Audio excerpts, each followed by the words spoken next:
بسم الله الرحمن الرحیم و به نستعین. جناب ما محترم دکتر صاحب عبدالله رئیس محترم اجرایی ما، جناب ما فضیلت ما قاضی رخدار صاحب محترم، برادر و جوان عزیز کشور ما که الحمدلله وزیر خارجه ما هستند، صلاح‌الدین ربانی صاحب، وزرای محترم خارجه قبلی ما هر سه‌شان نشستن، اسپانتان صاحب و دکتر صاحب رسول زرار صاحب، بزرگان حضرت مجلس، خواهرای ما، بزرگای عزیز ما، دیپلمات‌های خارجی مقیم در افغانستان، وکلای محترم شورا، تمام حاضرین، خواهران و برادران، همکارای عزیز وزارت خارجه افغانستان، السلام علیکم و رحمت الله و برکاته. دیروز وزیر صاحب خارجه به ما تلفن کردن، البته کارتشان قبلا رسیده بود و گفتن که سبا محفل داریم، 100 سال دیپلماسی افغانستان رو جشن میگیریم، اگر بیاین. ما گفتم به چشم و ما گفتم به زور وزارت خارجه رو دیدیم که بسیار زورآور جایست. یک وقتی در اونجا معین بودیم و پس همونجا برم و کم و دم و چی میگن جاو جلالش چند لحظه پس حس کنیم. بس بسیار خوشحال هستم و تشکر میکنم از دعوتتان. بسیار تشکر میکنم. رئیس اجرایی ما دکتر صاحب محترم عبدالله آغاز سفر ما رو بیان کردند بعد از حادثات 11 سپتامبر و حضور نو افغانستان در صحنه جهان. حقیقتاً که از هیچ آغاز کردیم در ساختن دفاتر، در ایجاد روابط و در حضور دوباره افغانستان در ساحه جهانی. همکار و دوست و برادر بسیار عالی بودند و تمثیل بسیار خوبی از کشور ما کردند از هر لحاظ، هم در نمایندگی خوب و باصداقتیشان از افغانستان و هم در کوشش و جد و جهدشان برای زنده کردن دوباره افغانستان در صحنه بین‌المللی روابط افغانستان با جهان. و باید همکارای دیگرشان هر سه وزیر صاحب محترم خارجه ما و این صاحبایی که در اونجا بامبای سفیر صاحبایی که بامبای موجود خلیل صاحب هستند، دکتر صاحب نور هستند، سیقل صاحب هستند، بسیار بزرگان هستند و این صاحبای همه هستند. همشان دیگه راستا کوشش کردن بامبای برادرها و خواهرای عزیز ما که در سفارت‌ها و در داخل کار میکنن. پس چیزی که امروز ما جشن میگیریم از 19 تا به امروز، بزرگان خاک ما با شمول شما دکتر صاحب عبدالله و صلاح‌الدین خان و وزرای خارجه ما و دیگرای ما، دستاوردهای مشترک سرزمین با مردم ما بوده و کوشش‌های مشترک همه ما بوده. یک نویسنده معروف امریکایی است، بخیرم که امریکایی است، به نام رابرت کپلن یک کتاب نوشته کرده به نام The Revenge of Geography، انتقام جغرافیه. در این کتاب The Revenge of Geography کپلن افغانستان به انگلیسی breathtakingly strategic عنوان کرده، یعنی یک نقطه استراتژیک جهان که نفس آدم میگیره از که استراتژیک است و یا با اصطلاح وطنکی خود ما بوله چی جایست اینو تو یک جایست افغانستان. این موقعیت نهایت مهم استراتژیک وطن ما هم به خیر ماست هم به شر ماست. متاسفانه اگر قوی باشیم و بتانیم که از خاک و منابعش و موقعیتش استفاده بجا کرده بتانیم، در قوت ما تنها میتاریم. این به خیر کشور ماست از هر لحاظ. باعث قوت ما میشه، باعث حضور ما در جهان میشه، باعث یک مملکت فعال و صاحب نظر و صاحب صدا در جهان میشه. ولی اگر در ضعف ما از این استفاده شد، باز دیگران از این استفاده میکنن و ما زیر پای میشیم. تاریخ افغانستان گواه از این است، خصوصا از ایجاد دولت‌های مدرن.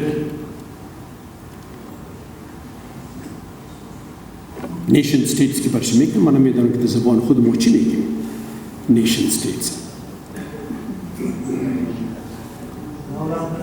دولت ملت، دولت هایی که سرحداتی و شخص دارن و خاکی است و مردم در است و پاسپورتی دارن که یک تشکیلات غربی است، از ما مردم نیست. البته حال در سراسر جهان این نظام دولت ملت ها حاکم است.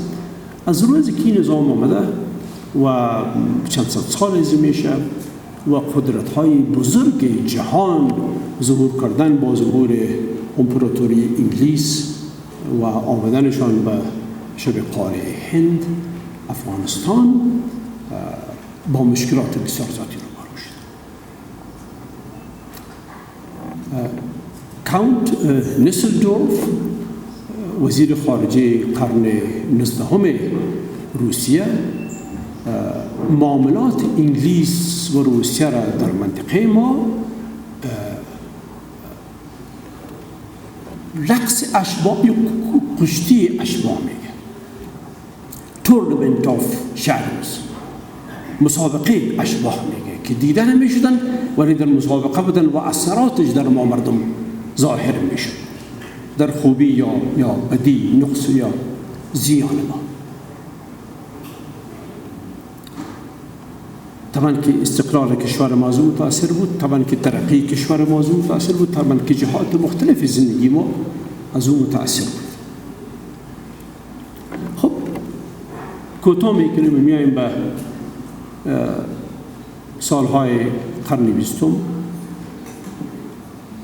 از کسب استقلال ما به زور همت غازی امان الله خان علیه حضرت امان الله خان تا به روزی که شوروی سابق اشتباه میکرد و به افغانستان حمله میکرد، افغانستان ثبات بسیار عالی داشت. دلیل ثباتش بود که امپراتوری انگلیس رو به تضعیف بود، رو به زوال بود. در هند امپراتوری ناقوتی نداشت، اونجا استقلال طلبی آغاز شده بود، کنگرس هند استقلال طلبی میکرد و اینجا شوروی سابق ظهور کرده بود و توازن قوت ها برابر شد، توازن قوت هایی که به افغانستان مجال ثبات داده بود، مجال بازی را داده بود که این با او را بازی بود، چیزی که حضور اعلیحضرت مرحوم به شما به عنوان پل سراغ گفته بودن که حقیقت است، اما طور حساس است برد.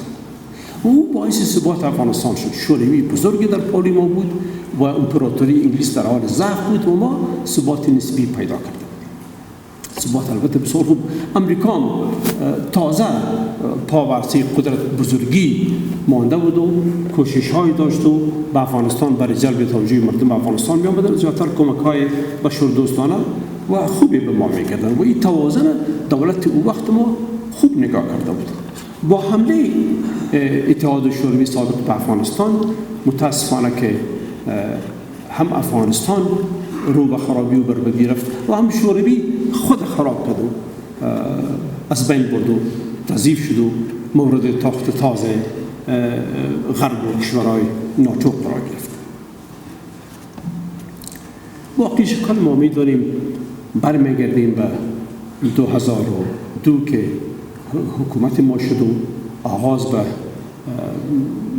رابطه مجدد با جهان کردیم و این رابطه نمیدانم به چند کشور رساندیم، به 60 کشور و چند کشور و سفارت ها آمده و نمایندگی های ما باز شد، در تمام جهان حضور پیدا کردیم. ما با این امید بدیم که افغانستان دیگه جور شد و تیار شد و انشاءالله رو به پیشرفت است و پیش میره. در سفرهای ما به خارج زود متوجه شدیم که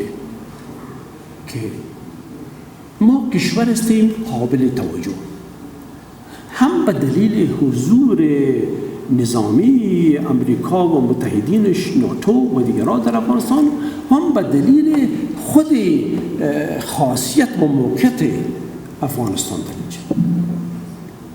ما بسیار آرزو داشتیم که با امریکا روابط بسیار حسنه داشته باشیم و روابط استراتژیک داشته باشیم.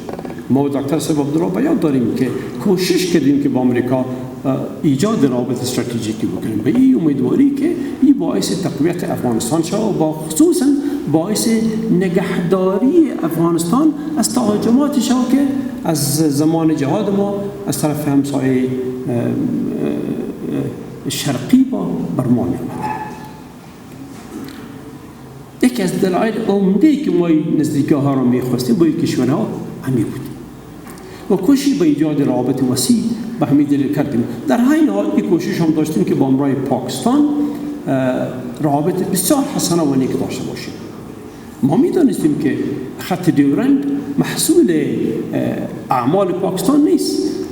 خط دیورند انگلیس ایجاد کرده بود پیش از اینکه پاکستان به دنیا بیاید و باید یک دولت ظهور کنه. ما رو مقصری نمیدونستیم، ولی میراث انگلیس به پاکستان مانده بود و موضوع میراث ما میخواستیم که به پاکستان بگیم که کشور عزیز پاکستان، دوست عزیز ما، همسایه ماستی، در زمان جهاد خدمت بزرگی به افغانستان کردی و مهاجرین ما رو مثل برادر پذیرفته، از بسیار ممنون هستیم. ولی افغانستان یک خاک مستقل است با تاریخ بسیار نیکوان هستیم.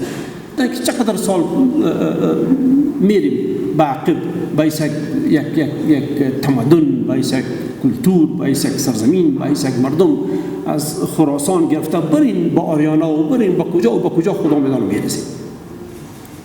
بسیار یک سرزمینی کوهن هستیم.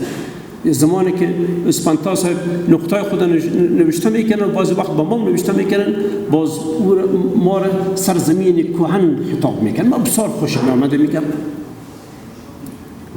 بسیار خوشم، چرا که بیت دل ما هست که راستی ما یک سرزمین کوهن هستیم. کوهن سال نیستیم، کوهن هستیم. بفهمین فرق داری که با فرق داره. کوهن سال نیستیم، کوهن هستیم. عتیقه هم نیستیم. عتیقه خود چیزی که بازو کسی استفاده نمیکنه، بسیار قابل استفاده هستیم. کوهن هستیم. اکثر زمین کوهن هستیم. با پاکستان گفتیم که برادر ما با تو زندگی خوب میخوایم. بسیار کوشش کردیم. دکتر صاحب محترم شاهد هستند، برادرای وزیرای خارجه دیگه ما شاهد هستند، ولی اونا نتونستند، یا به دلیل اینکه خودشان نمیخواستن یا روابطشان با امریکا و غرب طوری بود که اینا این رابطه را با ما تأسیس کردن نمیتونستن. یعنی از دید من اگر بسیار اشتباه نکرده باشم، بسیار امکان داره که استقلالیت ایجاد رابطه خوب با ما را نداشتن، در حالی که ما بسیار کوشش کردیم به همراه امریکا. در آغاز حکومت ما در شوراهای کار بود که متوجه شدیم به این که افغانستان حقیقتاً که با روابط سخت متوازن با منطقه و جهان بیرون نیاز دارد. از یک طرف امریکا و ناتو در افغانستان حضور داشتند، از دیگر طرف اینها با ایران در روابط ناهموار بودن، اگر ملایم گفته بتوانم، در روابط ناهموار بودن. ما همسایه ایران بودیم، ما هم زبان ایران بودیم، ما هم دین ایران بودیم، ما قوم با ایران بودیم. این توازنش تو نگاه میکنیم. در آغاز کار هم امریکا و هم ایران خانهشان آباد اردوشان متوجه شدند که این باید این توازن نگاه شد، خصوصا ایران، خصوصا بعد از اینکه به ایران خطابه‌های شد از طرف رئیس جمهور وقت امریکا آقای بوش و ایران با وجود همکاری‌هایی که در کنفرانس بن کرده بود از او اظهارات ناراضی شد. ما کوشش کردیم که رابطه را نگاه کنیم و این رابطه را ایران دانست به خود نگاه کرد. با روسیه ایجاد روابط ما بسیار قدم مهم زندگی جدید ما بود. با چین ایجاد روابط ما بسیار قدم مهم زندگی ما بود که پسان می‌بینیم که به درد ما ان شاء الله تعالی بسیار به وضع احسن میخورد. به همین ترتیب با جهان عرب با برادرای عرب ما رابطه را ایجاد کردیم و در خلوص نیت و در شفافیت کامل این رابطه ایجاد شد. افغانستان نمیتونه که با هیچ کشور علیه کشور دیگه پت معامله کنه. این غلط است. تجربه 14 سال ما نشان میده که بهترین روش افغانستان ایجاد رابطه شفاف با همسایه ها و منطقه و جهان است. ای که هیچ کشوری از افغانستان ترس علیه خود نداشته باشه یا ای که خاک ما علیه دیگران از اینجا استعمال میشه. در اونجا افغانستان سرفراز باشه. به همین دلیل هم بیانیه خود کوتاه میکنم چون هوا گرم است و شما پروگرام‌های دیگه دارید. به همین دلیل هم رابطه امروز افغانستان خصوصا در ارتباط با قضیه صلح افغانستان و خدا کنه که صلح موضوع‌تر صورت بگیره و ما صاحبش شیم. بسیار به این مربوط است که ما رابطه ما صلح خود در کدام چوکات رابط با جهان و منطقه پیش میبریم. ما به اظهارات دیروز و پریروز رئیس جمهور محترم آمریکا آقای ترامپ مراجعه دوباره نمیکنم. کافی ملت ما صحبت کردیم مورد اما بسش است. کافی صحبت کرد.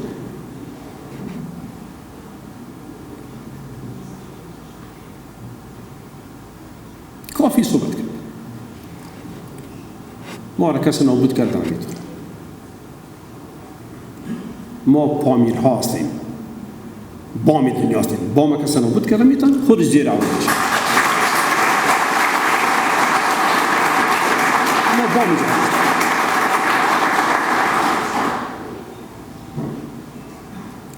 برای صلح ما بسیار ضروری است که افغانستان بعد از صلح حتما ان شاء الله تعالی صاحب صلح میشه، ولی مهم نیست که افغانستان بعد از صلح چی میکنه. افغانستان بعد از صلح باید در یک سلسله تضمینات و ضمانت‌های جهانی زندگی کنه. برای اینکه کار شود بسیار مهم است که پروسه صلح ما رئیس صاحب اجرایی، وزیر صاحب خارجه ما، وزرای محترم خارجه پیشین ما، تمام بزرگان عزیز کشور، دیپلمات‌های کشور، بسیار مهم است که پروسه صلح ما که در اینجا نقش کلیدی را امریکا داره ادا میکنه، چون جنگ اونا آوردن، اونا و پاکستان آوردن، با دونا نقش کلیدی در ختم جنگ داشته باشن. ولی برای ما بسیار مهم است که روسیه و چین به حیث ضامن‌های پروسه مشترک با امریکا با ما دخیل باشن در قدم قدمی پروسه. بهترین مثالش هم پروسه صلح کمبودیا است. با همراه شهزاد سیانوک و هونسن که چین، شوروی و امریکا مشترک این پروسه را پیش بردن. باز به دلیل حساسیت هایی که داریم و به دلیل روابط گسترده و اثرات که سر مواجه میتونه با همراه عزیز سه کشور هند و ایران و پاکستان دخیل معامله باشن به شمول همسایه‌های دیگه ما. آیا امکان داره که بدون شراکت ایران در پروسه صلح ما موفقانه و کامیابانه باشه؟ نه. آرزوی ما است که ایران سفیر محترمشان در اینجا تشریف داره با تمام معنا در کوشش‌های صلحی که بر افغانستان میشه قدم بگذارن و دخیل باشن. این مشوره را قبلا داشتیم. آرزوی ما این بود که ایران در مذاکراتی که در چین شد، در بیجینگ چند روز پیش که پاکستان و امریکا و روس و چین اونجا نشستن، ایران اونجا نشستن بود. خدا کنه که در مذاکرات بعدی ایران حضور پیدا کنه تا افغانستان تمام میخای چهار طرفش و در داخلش محکم شده باشه. هند نقش بسیار مهم بر ما داره. یک دوست استراتژیک افغانستان است. ما باید هند دخیل بسازیم در پروسه و به ترتیب دخیل در پروسه بسازیم که باعث تقویت کوشش‌های صلح افغانستان شود و بر ضمانت‌های بعد صلح بر افغانستان ما چیز ترتیب کرده باشیم که اول هیچ کشوری از ما ترس نداشته باشه، دوم که هیچ کشوری بر ما دیدی نداشته باشه از لحاظ منفعت‌های استراتژیک خود، ولی به نقص ما عمق استراتژیک هیچ کشوری نمی باشیم و نشدیم در عمر خود، ولی دوست استراتژیک هر کشور شده میتونه و میخوایم شد. ما پایگاه کس نمیشیم و ما عمق استراتژیک کس نمیشیم، ولی دوست همگی میشیم. با همون ترتیبی که بام جهان هستیم، هر کس خوش آمده سعی کنید به این بام بالا که میشه نفسش میگیرم مانده میشه. ما واره تقریبا نیست که به یک نفس بالاشیم به این بام، چون ما مردم از این محل هستیم، بلد هستیم بالاش دادن و پانچ دادن. اونا بیان خوش آمدن سعی وطن ما رو بکنن، ولی مواظبت جدی ملی خود ما بر ایجاد روابط متوازن و درست لازم است. امریکا صرف نظر چیزی که آقای ترامپ گفت، اگر میخواد که با افغانستان رابطه حسنه داشته باشه، درک کنه که افغانستان در جایی است که ابرقدرت‌های فعلی و آینده جهان در اونجا حضور داره. ما با این درک پیش بریم. چین ابرقدرت جهان است و داره ابرقدرت میشه. روس پس ظهور کرده و قوت روس به خیلی افغانستان بیداره. یک روز باز میبینیم، شاید ما انتقاد چه با بزیام میکنه چرا اینو میگی، ولی روس تقویت قوت روس به خیلی افغانستان است. هند که صاحب اقتصاد و قوت باشه به خیلی افغانستان است. ما ایران با امن و مترقی و صاحب زندگی خوب میخوایم. ما پاکستان آرام عاری از افراطیت میخوایم و میخوایم که ما پاکستان با هم در یک زندگی متمدن پیش بریم، در یک رابطه متمدن پیش بریم. به این ترتیب مملکت ما روزهای خوبی رو میبینه و ان شاء الله تعالی که حکومت‌های آینده افغانستان، جوانایی که در حال رشد هستند و سیاست و امور و رابط و دیپلماسی افغانستان به دست میگیرن، با توجه به این نقاط و تجاربی که ما داریم و به اشتباهاتی که ما من حیث یک ملت کردیم توجه کرده، رابط آینده افغانستان به خیر فلاح این ملت بنا کنن. ملت بزرگ هستیم، ملت هستیم که ما را break taking the strategic making چی جای است. خوش آمدید، بخیر باشید.